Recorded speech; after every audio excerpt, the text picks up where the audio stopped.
সবুজ গ্রামের এক কোণে একটা আম গাছের ডালে থাকত ছোট্ট এক টুনটুনি পাখি। তার নাম ছিল টুনি। টুনি খুব পরিশ্রমী ছিল।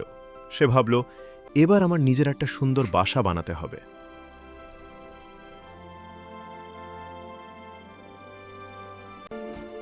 একদিন সকালবেলা সূর্য উঠতেই টুনি উড়ে গেল মাঠের দিকে।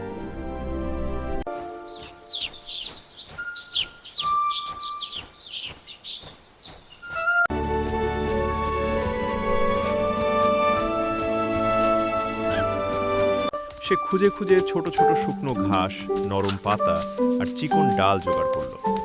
ঠোঁটে করে এক এক করে নিয়ে এসে গাছের ডালে গোল করে সাজাতে লাগলো। সে ডালগুলো এমনভাবে গেঁথে দিল যেন বাতাস এলেও বাসা নড়বে না।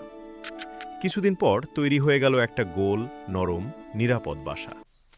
কিছুদিন পর টুনির বাসায় এলো ছোট ছোট ডিম। টুনি খুব যত্ন করে ডিমগুলো গরম রাখত। সে বলতো, আমার ছোট্ট বাচ্চারা, তাড়াতাড়ি এসো। কয়েকদিন পর চি চি শব্দ শোনা গেল। ডিম ফুটে বের হলো 3টা ছোট্ট ছানা।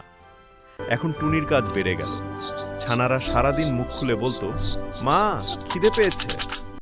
টুনি উড়ে উড়ে ছোট ছোট পোকা, দানা আর ফল এনে ঠোঁটে করে খাওয়াতো।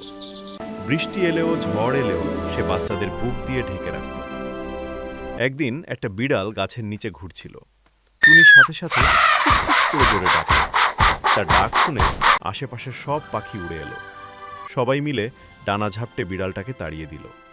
তারপর টুনি ছানাদের বলল, ভয় পেও না, মা আছে তো। দিন যায়, ছানারা বড় হয়। টুনি তাদের শেখায়, ডানা মেলো, ভয় পেও না, আকাশ তোমাদের জন্যই। একদিন 3টা ছানাই ছোট ছোট ডানা মেলে উড়ে গেল। টুনির চোখে জল এলো, কিন্তু সে হাসল, কারণ সে জানে তার বাচ্চারা এখন আকাশ জয় করবে। পরিশ্রম করলে, ভালোবাসা দিলে, ভয়কে জয় করলে জীবন সুন্দর হয়।